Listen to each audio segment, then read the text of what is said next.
Hey friends, okay, so today I would like to paint a little giraffe with you. The plan is actually to keep it as kind of loose as possible. For me, this is always very difficult, yeah, because I am a very easy lose myself in detailing and all of that. So today I decided, yeah, as you can see, to just jump right into it and start the painting with some bold, random shapes, let's say, more or less.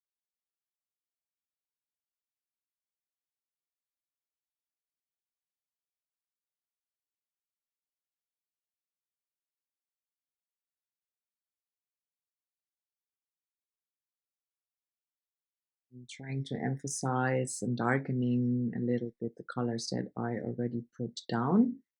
Um, and just trying to really paint what I see on the paper, right? So I'm really going into the darks first,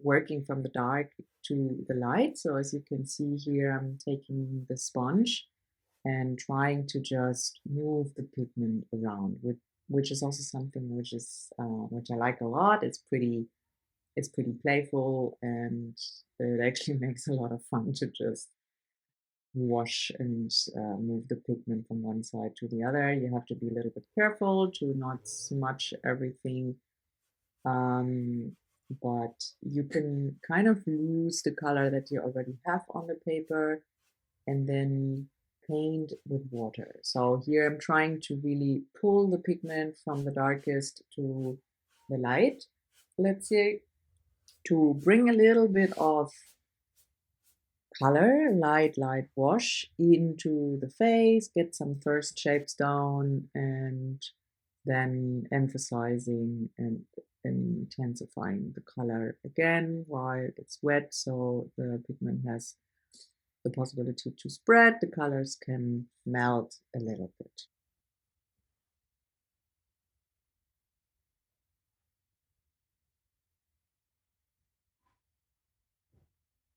Yeah, what I really like here is that by pushing the pigment kind of to the side with the brush and the sponge, you really create this nice kind of sharp edge and with the darkest point on the side, and then just fading it out. This is what I really like about the sponge, but it's something that I'm learning. I'm experimenting with at the moment.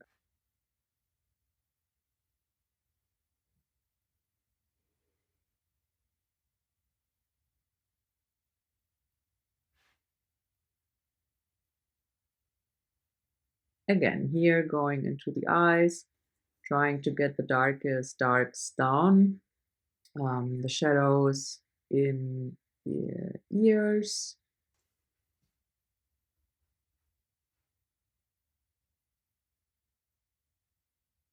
Yeah, just being also brave. At least that's what I'm telling myself, to really get those darks down, right? Because it looks a little bit random, right? It looks like a kid's painting.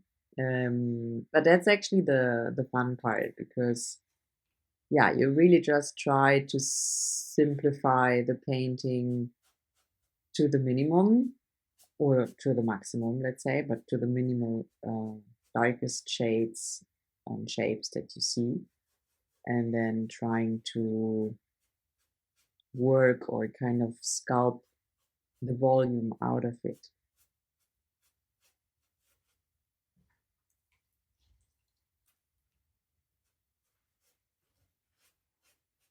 What I like here is the contrast. So it's still pretty white, so you can really kind of rub, and then you create those like colorful, intensive edges on the border where you just touch the pigment.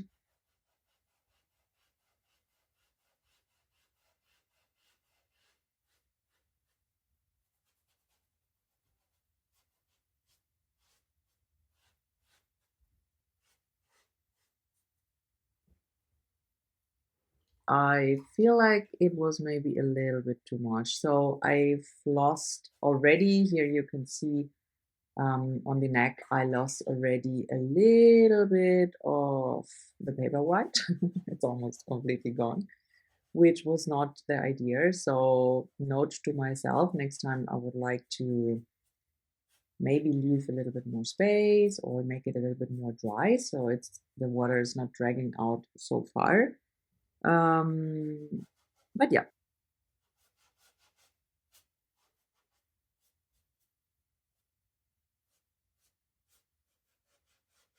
smooth everything a little bit out. Yeah, I'm going back to the neck because here you can see that the pigment just moved a little bit too much to the side, and I would like to or wanted to keep it pretty watery and transparent, and very light.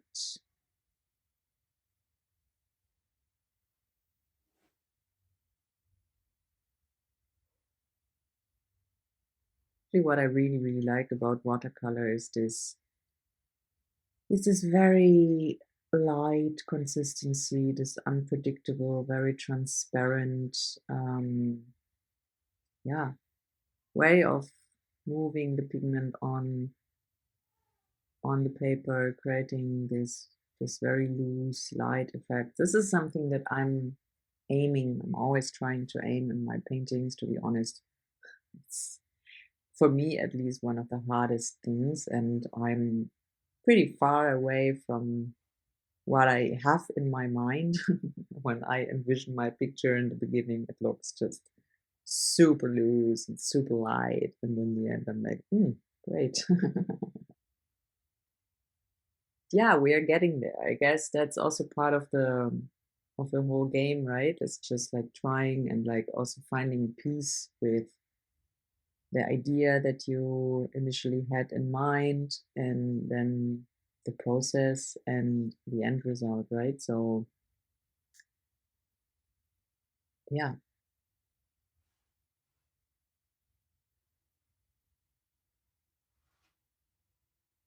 I see already that I have a lot of color on the paper, which is nice because I also like the contrast. So this is also something when I started painting, I was always a little bit afraid to get too much color on the paper. And as we all know, kind of the when watercolor dries down, it loses a lot of intensity.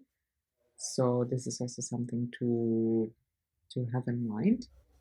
Um, but yeah, I was always a little bit afraid to put too much color on the paper, so I can't go back, and then it's too dark, and it gets muddy and heavy and all of that. But on the other side, like not having enough paper leads to going back and reinforcing the shadows and the intensity of the color again and again and again, which can be a nice effect if you're aiming for glazing or something, and if you're using the right colors, right?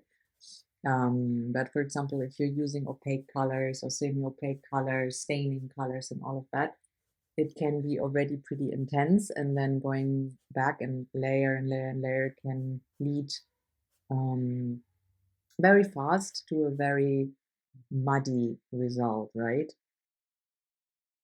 So yeah, you have to be very careful, and this is also something that lately I'm investigating, let's say, a lot for my paintings is like finding the right colors and trying to choose a kind of minimalistic palette because it helps me really to not get lost in the science of colors.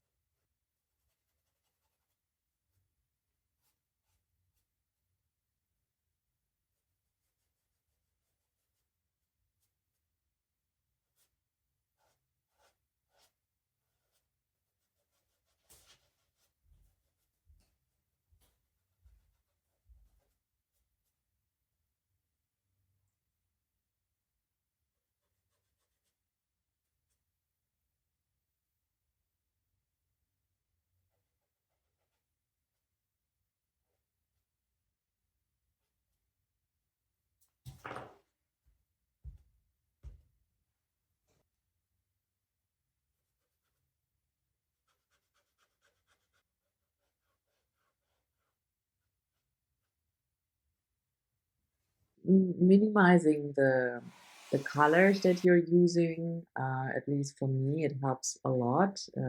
Here, I think I was using burnt sienna and Mars Black, which is granulating and makes this really nice effect.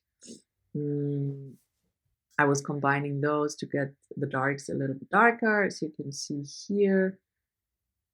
And then I was using a little bit of burnt umber and I think sepia. So that's it. And I think later on I dropped a little bit of yellow ochre, but like, yeah.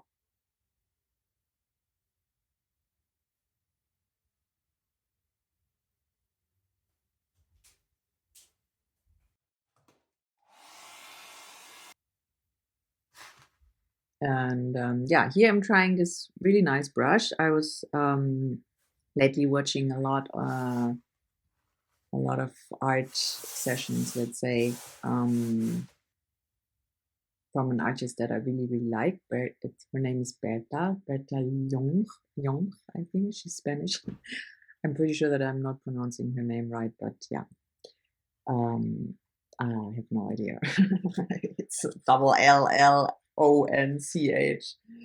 No idea. In German, you would say Long, but I guess that's not right, huh? Anyway, so she's a very, very cool artist.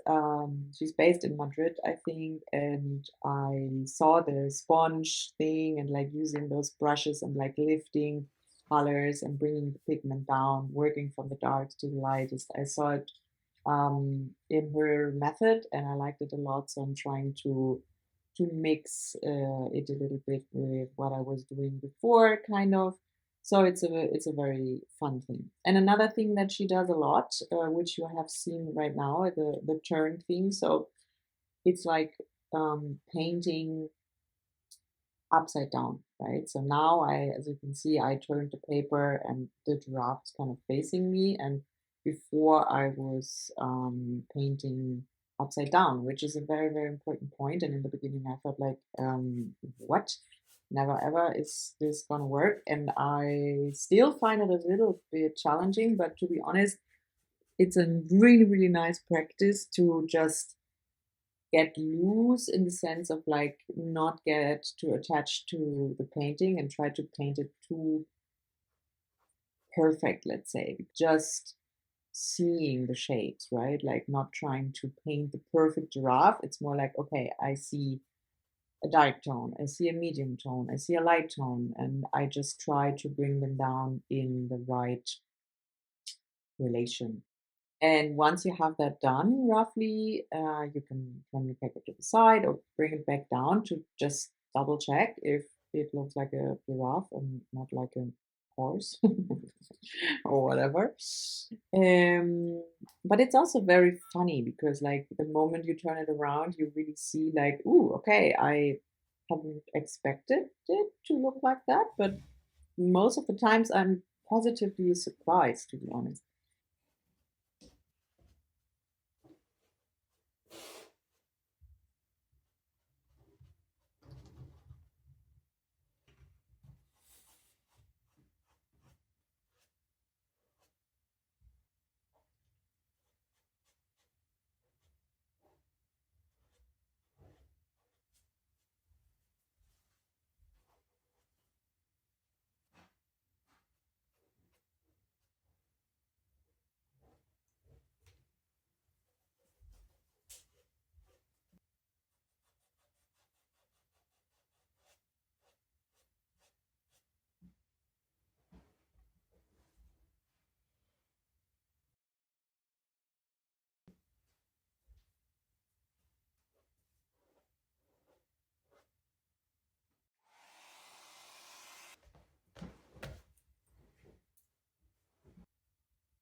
Okay, so what am I doing? I'm painting the eye. Okay, so I'm reinforcing the color and yeah, as you can see, like the dark, the black lost so much of the intensity from the beginning when I thought like, ooh, man, that might have been a little bit too much. No, it wasn't. So now you can see that everything starts falling a little bit more into place. And what I really like about this technique is this very smooth kind of filter that you have on top of everything. I feel like it melts very nicely into each other and it allows the colors to just do their magic. And I really like the texture behind it. Complicated word. Because you get those different strokes, kind of like from the sponge and some from your brush and some just from the water dragging the pigment from one side to the other. And I find this very, very interesting because this is also something that I really like about watercolor is that you see the how you got to the results, right? Like depending a little bit on the style, of course. There are many artists that like master the realism like to the fullest and you can't see anything and that's great, right? But in my case, I really like that you see all the different marks and shapes that in the end lead to the end result, right? And yeah, that's also the beauty of watercolor, I think.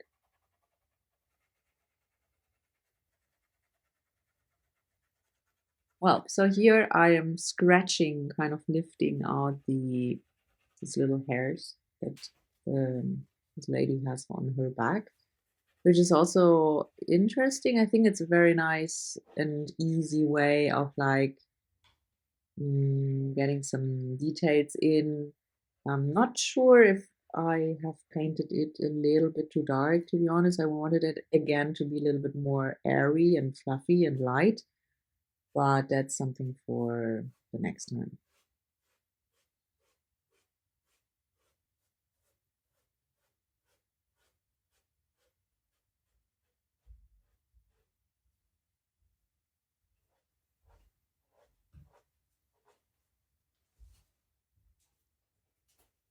Creating the eye socket, the shape, the nose, which is something that was pretty prominent. Something that behind sides of the eyes is I wanted to focus on because yeah, it's literally in the middle of the face.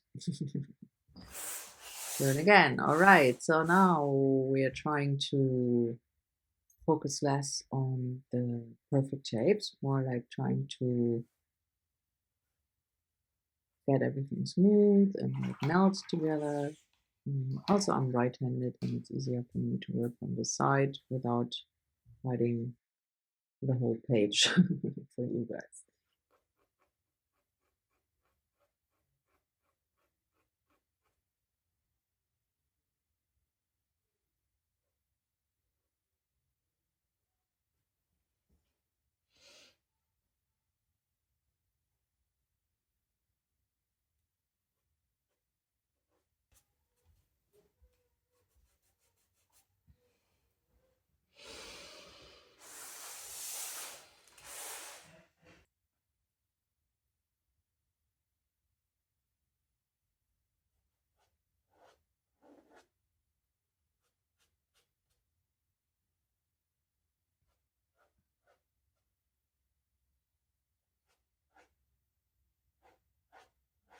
So, yeah, here I'm trying to reinforce the contrast, kind of like lifting a little bit more, cleaning up the edges because I found it a little bit smushy. You say smushy or smudged, like yeah, muddy. I wouldn't say muddy. It was not muddy, but it was a little bit, I liked it to be a little bit more differentiated from each other, so the contrast is a little bit bigger.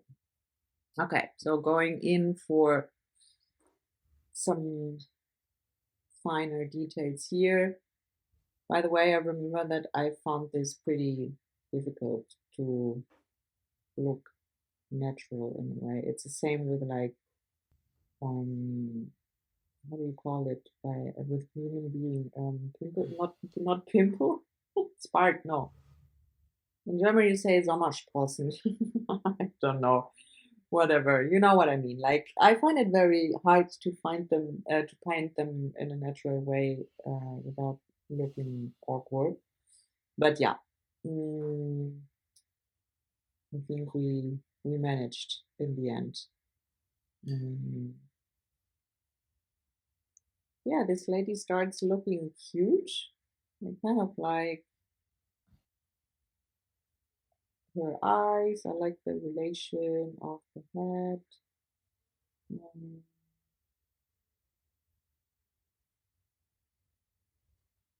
yeah.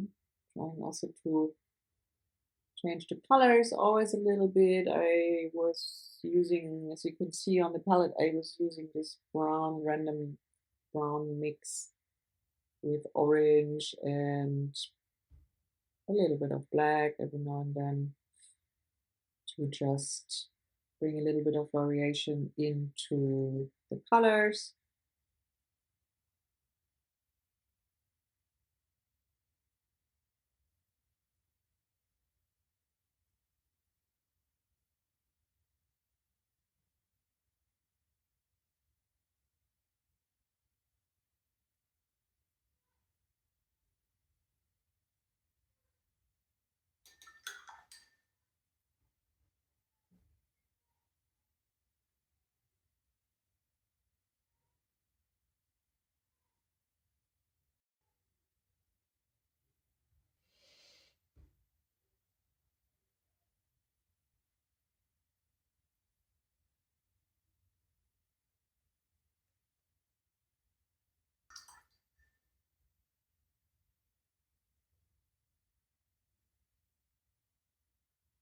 Here I was using a little bit of yellow ochre because I felt like there was a little bit of yellow missing. I found her very orange brownish kind of, and on the picture I really like that warm bright orange touch. And here you can see how much intensity it is losing. It's crazy, right? So yeah, don't be afraid. And you can always go back. That's what I also like about this method is that you can kind of move and remove, especially a lot of intensity um, by using this sponge.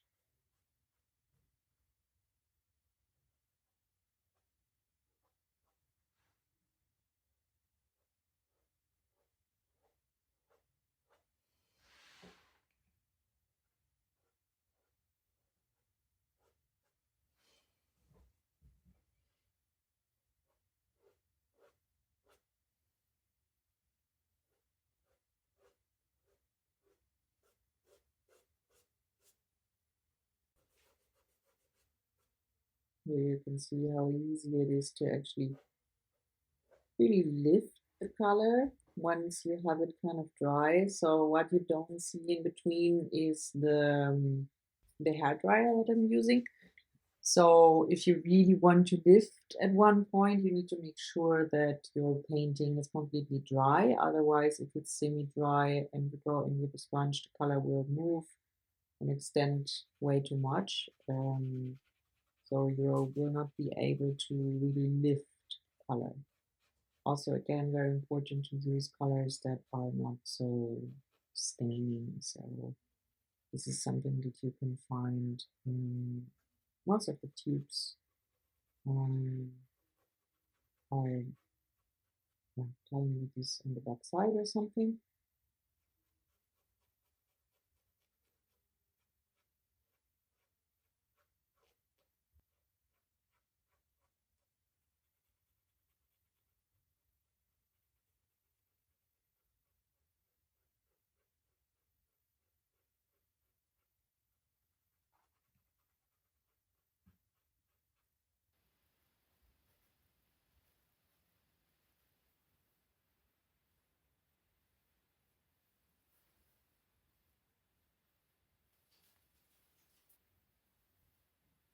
I find that it always makes such a big difference to get those last points in.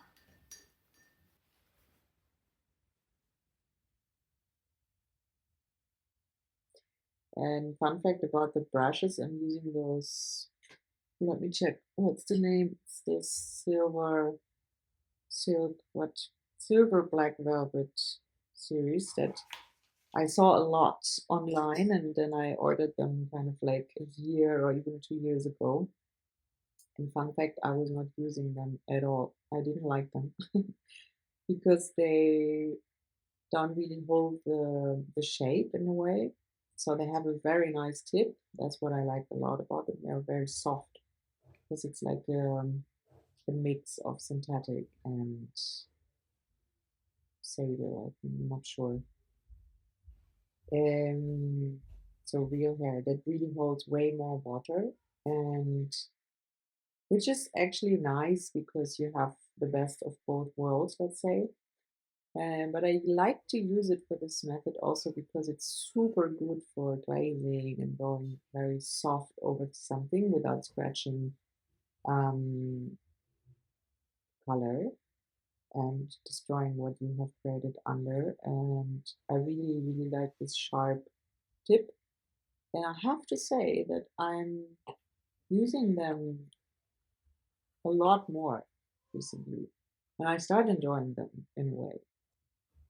Crazy. Yeah, that's also again um, very good to know because like so many times we tend to get so much material and stuff and colors and here and there and you're like, oh no, I will never use it, maybe I don't need it or whatever. Well, there will be a day it will come. All right, so here I am going for some final touches. I'm actually trying to meld everything, unify, let's say, together, also emphasizing a little bit more the contrast and bringing some white in. So here I'm just using some simple Chinese white with a lot of water. Um, to just make everything look a little bit cleaner.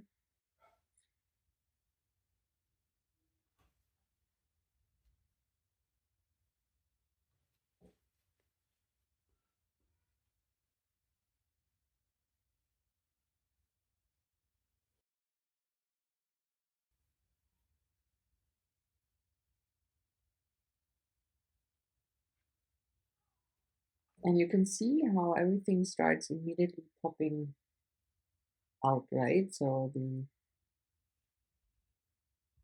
you don't want to overdo it, but find it a very nice effect.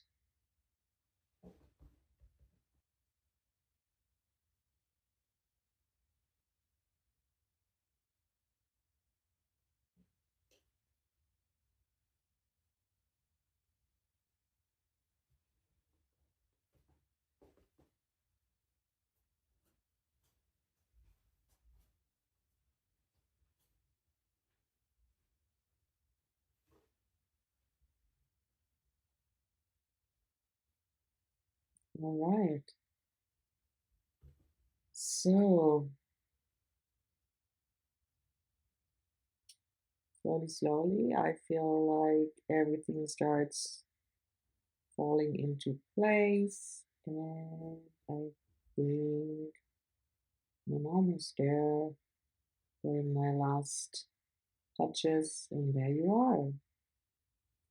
Here's this beautiful little lady. And yeah, as I said, I really, really enjoyed this method. I feel like it makes everything look very smooth and it's a fun thing to do. And I will definitely try to, yeah, experiment a little bit more about it. And I really hope that you guys enjoyed it and hope to see you very soon.